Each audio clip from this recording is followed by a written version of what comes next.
Well, we've got one question just going back to the vote, and this came in prior to the night from Snaps. He just says, could you tell me why the past presidents get a vote at the AGMs? Also, could you tell me why the counties just don't get one vote to be used to vote for or against any motion, instead of some counties voting 2 for and 2 against, and why do they have 4 votes? He's put here, I think the voting system is stupid. The sooner it's one vote per county, the better.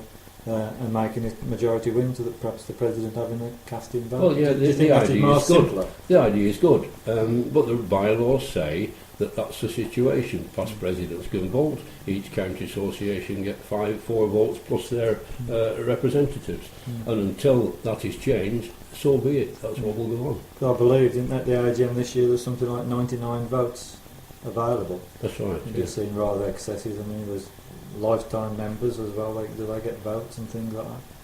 Yes, they do. Yeah. So you could have situations. I mean, some counties, past presidents, for instance, there's probably 2 or 3 still active past presidents plus the vote. You could get a simple county might have life members 7 or 8 votes. Couldn't you know? I don't think it's as many as that. Perhaps Derbyshire. I think I'm not sure if it's North Midlands or one. But certainly some North of the Midlands counties. have only got 1. No, some of the counties have got 7 votes at the AGM, so at the Rules Division. Yeah. So, But don't forget, it's not a simple majority. It's 2/3 of those voting that a rule is changed or otherwise. and this current system must have been deemed to be a good idea at some point in the past, because it was agreed and voted on by the counties. But if Snaps, whoever he might be, or she, thinks that a rule should be changed, well, it's up to him or she to approach their county association and put a notice of motion in next year. Yeah, that's right. You know, it's all right sitting back and saying these things, but you need Yeah, to but do something about It's it. got to be done so and pushed through. Yeah. There's another question here from a young lady, local lady, Kay. She said we need to make the game more attractive to kids. Oops, wait a minute, I've lost it now. I've played since I was young, but that's only because I was brought up around the bowling green. The British Crown Green needs to give counties the money to enable them to go into the schools and run taster sessions and get them interested.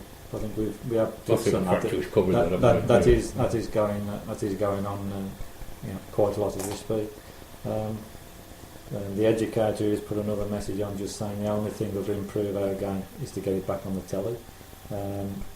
Otherwise the game will keep on dying. Well, again, we've mentioned that, and possibly again it goes back to the pound fee. If there's money available, then we can pay Sky and things to try and get the game forward. But it's a funding. It all comes back to this annual. It all comes down to funding. To the funder, yeah.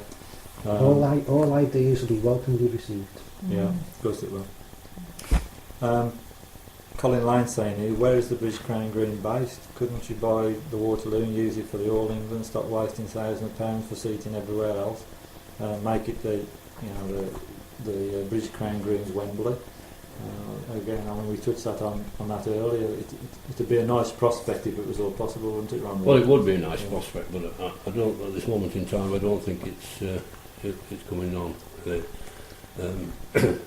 The only way you get the Waterloo really is to with 64 bowlers, is to, like Jimmy Parker said, to do it over 2 days. Yeah. And I really don't think that's a viable proposition. Yeah.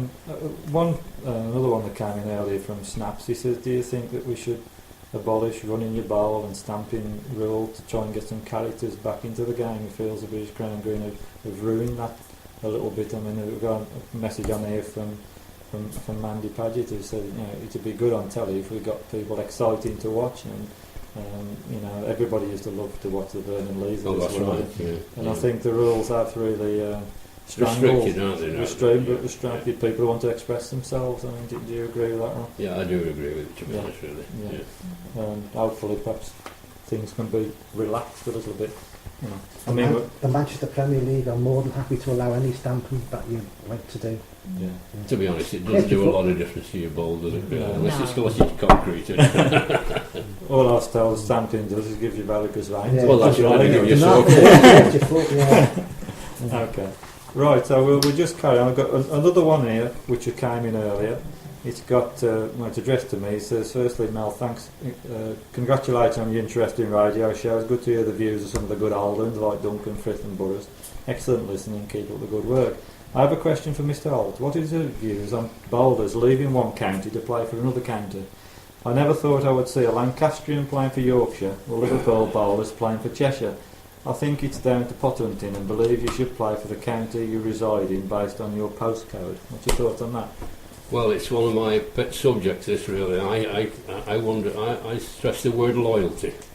And I wonder whether some of these bowlers can spell it, never mind anything else.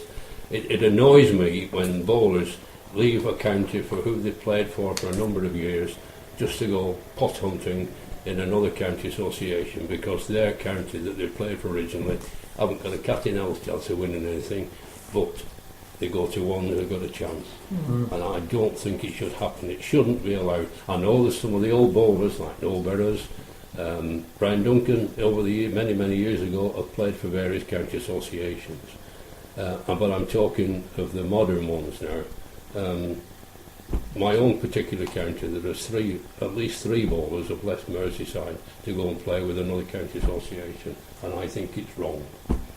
And if I had my way, they wouldn't play bowls in Merseyside again. That's how I feel so strongly about it.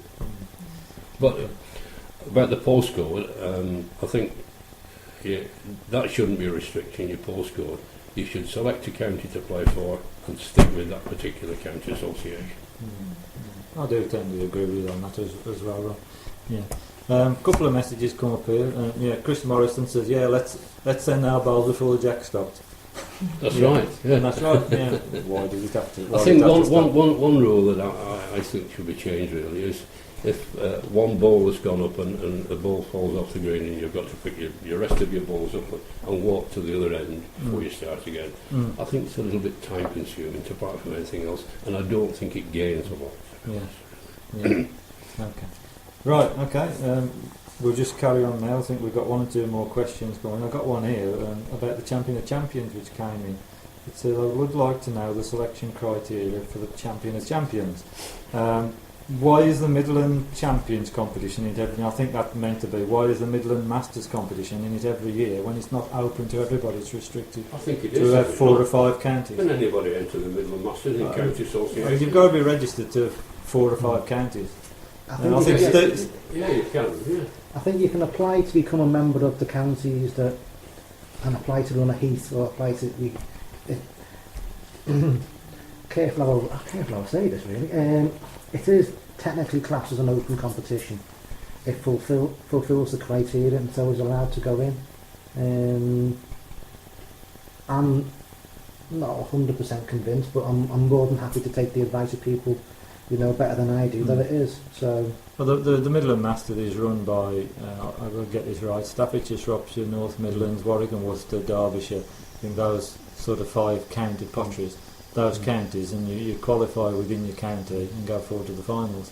But so the question here is, it's not open to somebody in Cumbria can't come down and play in the Midland Masters, so why should that one be in? I'm glad it's in because I'm playing it. Well, for a start, it's a prestigious competition. It is, yes. I mean, obviously there are a lot of entries in it. All I can say is that it's obviously been looked at in the past and it fulfills the criteria. So if someone is in Cumbria and if they want to, they can get into the competition. Whether it should be or not, it's a matter for debate, but I'm happy with the people who do decide this, that they've decided that it is okay. So. Okay. Right, we'll just carry on. If there's any more questions are coming through, I don't know if you've got any more. At the moment, I'm keeping my eye firmly on the screen, so Okay. I'll...